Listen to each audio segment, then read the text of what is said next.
ആരാധകർ കാത്തിരുന്ന മമ്മൂട്ടി ചിത്രം കളങ്കാവൽ ഡിസംബർ 5-ന് തിയേറ്ററുകളിലെത്തുകയാണ്. ഇപ്പോഴിതാ ചിത്രത്തിന്റെ പ്രീ സെയിൽ കളക്ഷനുകളും പുറത്തുവരികയാണ്. മമ്മൂട്ടിയുടെ ഓരോ സിനിമകൾ പുറത്തിറങ്ങുമ്പോഴും മലയാള സിനിമാ ആസ്വാദകർക്കൊരു പ്രതീക്ഷയാണ്. സ്ഥിരം നായക സങ്കല്പങ്ങൾക്ക് വിപരീതമായി പുതുതായി അല്ലെങ്കിൽ വ്യത്യസ്തമായി എന്തെങ്കിലും മമ്മൂട്ടി കൊണ്ടുവരും എന്ന പ്രതീക്ഷ. ആ പ്രതീക്ഷകൾക്ക് ആക്കം കൂട്ടിയാണ് കളങ്കാവൽ എന്ന സിനിമ ഡിസംബർ 5-ന് തിയേറ്ററുകളിലെത്താൻ പോകുന്നത്. ചിത്രത്തിൽ താൻ ഒരു പ്രതിനായകനാണെന്ന് മമ്മൂട്ടി തന്നെ തുറന്നു പറഞ്ഞതോടെ സിനിമ കാണാനുള്ള ആവേശം പ്രേക്ഷകരിൽ ഇരട്ടിയായി കഴിഞ്ഞു. അതിനുള്ള തെളിവാണ് ഓരോ ദിവസവും പുറത്തുവരുന്ന പ്രീ സെയിൽ കണക്ക്. കളങ്കാവൽ തിയേറ്ററുകളിലെത്താൻ വെറും 2 ദിവസമാണ് ഇനി ബാക്കിയുള്ളത്. ഈ അവസരത്തിൽ ചിത്രത്തിന്റെ പ്രീ സെയിൽ കളക്ഷനുകളും പുറത്തുവരികയാണ്.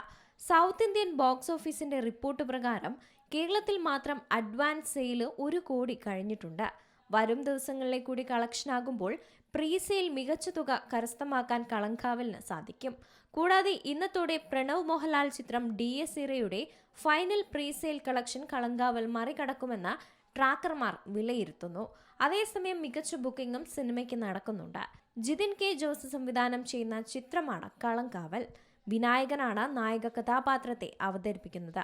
എന്നിരുന്നാലും കഴിഞ്ഞ ദിവസം പുറത്തുവന്ന പ്രീ റിലീസ് ടീസറിൽ വിനായകനും ഒരു പാസ്റ്റ് ഉണ്ടോ എന്ന തോന്നൽ സമ്മാനിച്ചിരുന്നു. ഒപ്പം അൺപ്രഡിക്റ്റബിൾ ആണ് സിനിമയെന്നും ടീസർ സൂചന നൽകിയിട്ടുണ്ട്. മമ്മൂട്ടി കമ്പനിയാണ് നിർമ്മാണം. ദുൽഖർ സൽമാന്റെ വേഫറർ ഫിലിംസ് ആണ് കളങ്കാവൽ കേരളത്തിൽ വിതരണം ചെയ്യുന്നത്.